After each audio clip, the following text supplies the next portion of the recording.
Unbelievable and believable. We did it. We did it. We did it. Derek Chauvin, guilty on all 3 counts.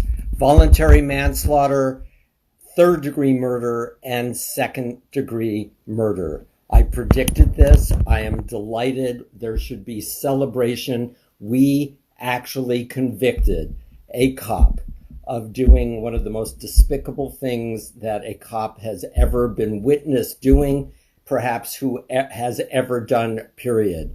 We need to celebrate. We need to move forward.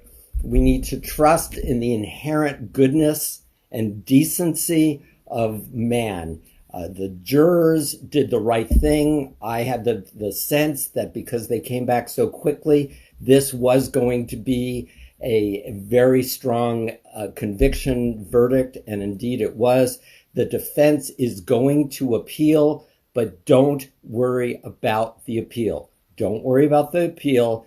They're not going to go anywhere. This was the clearest case that a prosecution has ever had against a police officer.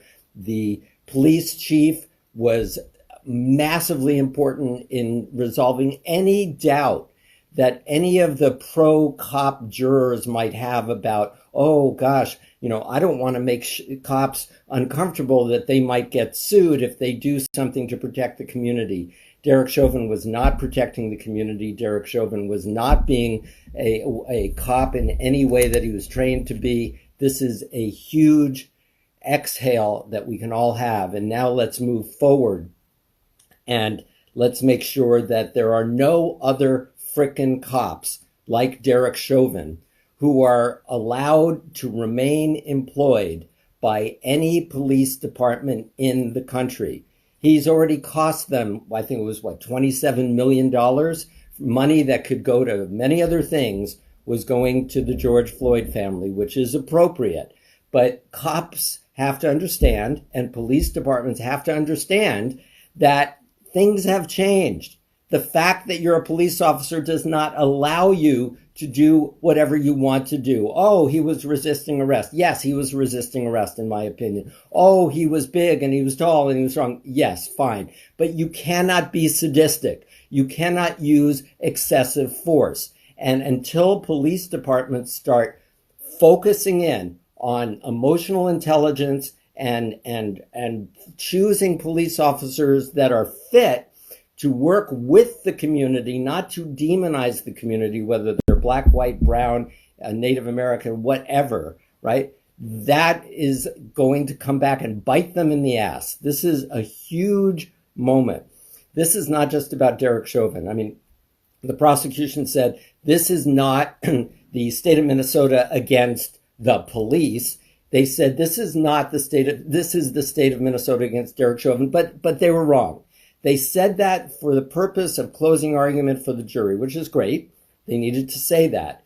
But now that that's done, this was the state of Minnesota and the American people against, not against the police and not just against Derek Chauvin, but the thousands and thousands and thousands of Derek Chauvins who are willing to violate their oath of duty, who are incapable of adhering to their oath of duty, who are incapable of being conscious and sympathetic and compassionate and to work with the fucking community rather than in a hierarchical, old paradigm, toxic testosterone, toxic masculine way, even if they're women, and subjugate and dominate the community. What we saw, which is why I believe it was so archetypally powerful. It was not just about George Floyd. What we saw in the clearest way we could possibly have seen, and this was the gift of George Floyd and his sacrifice of his life, was we literally saw the paradigm of toxic masculinity and a domination mentality. And I had talked before about the famous writer, Dr. Riane Eisler. She wrote The Chalice and the Blade. She talks about how our society needs to make a decision. Are we going to continue the domination mentality of digging into and raping the earth to get oil and coal and natural gas out of it, or the partnership model of actually going and working with nature, working with the sun, working with the wind, and having a partnership with nature? And that is exactly the metaphor of what we are dealing with now, which is we saw in vivid example a male human being epitomizing hierarchy. We're the police, you're just some lowly citizen. Epitomizing toxic masculinity, epitomizing domination. How could you couldn't create a better example of this if you scripted it with a bunch of talented Hollywood writers.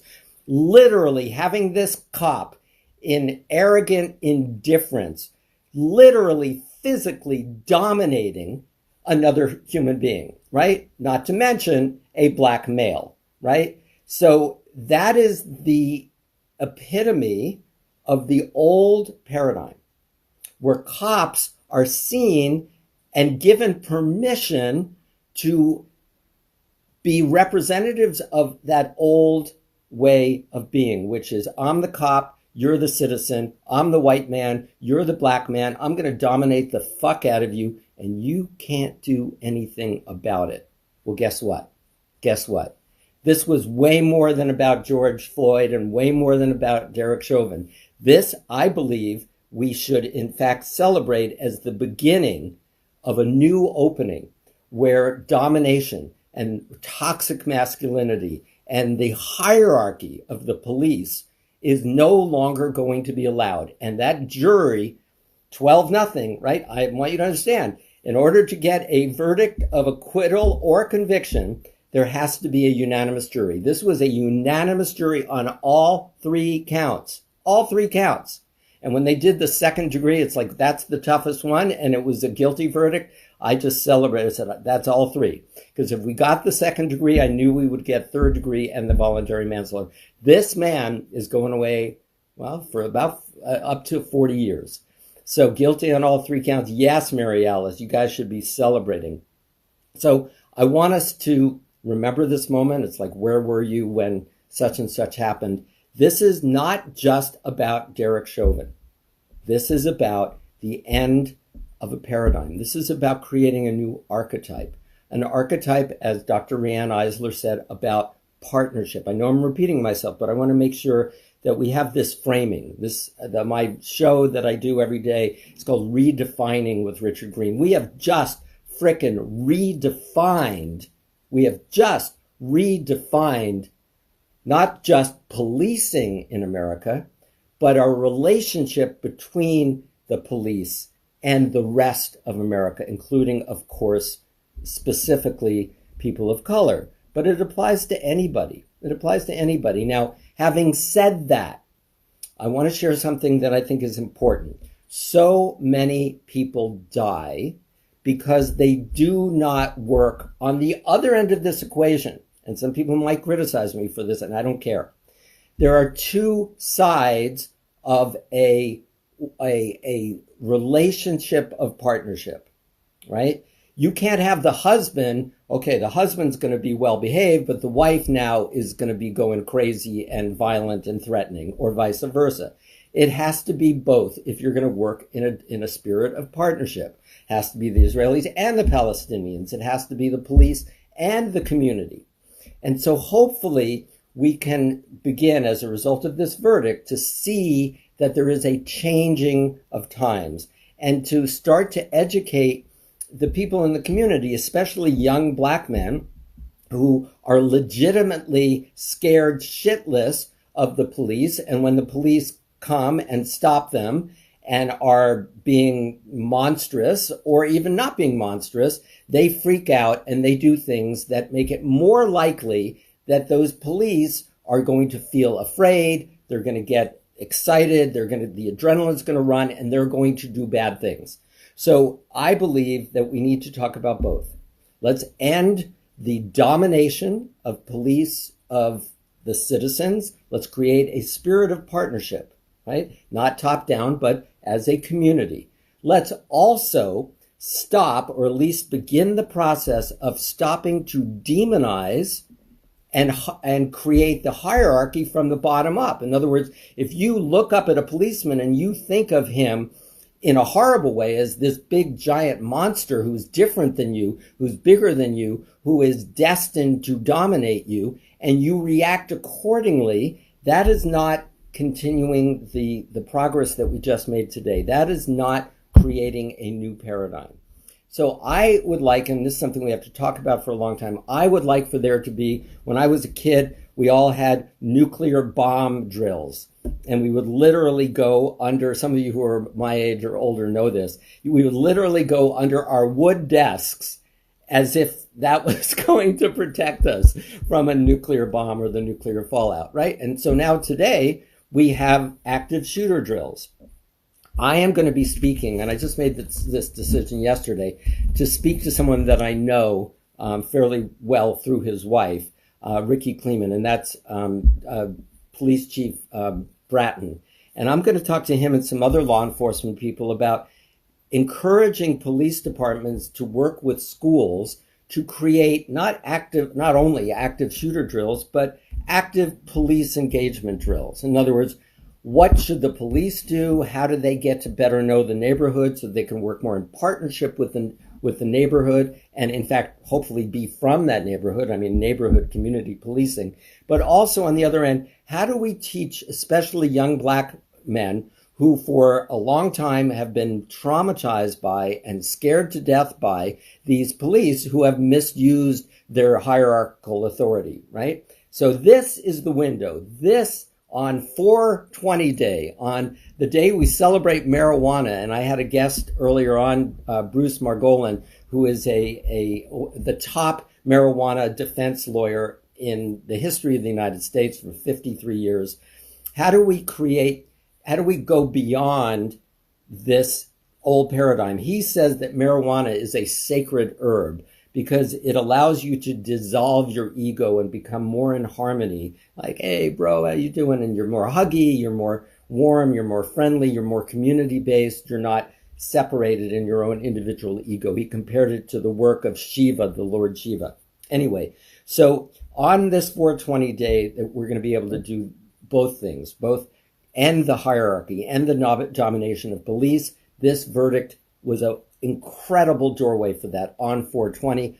Secondly, let's end the fear as much as we can, as quickly as we can, and also teach skills, harmony skills, cooperation skills, partnership skills, so that when a cop comes up and is about to apprehend you, if you're in your car or walking down the street, you have the skills to not freak the shit out, to not go crazy and run or resist or whatever, which only, as we see, ends up in bad things, right? So I think we need to do both. This has been an awesome day.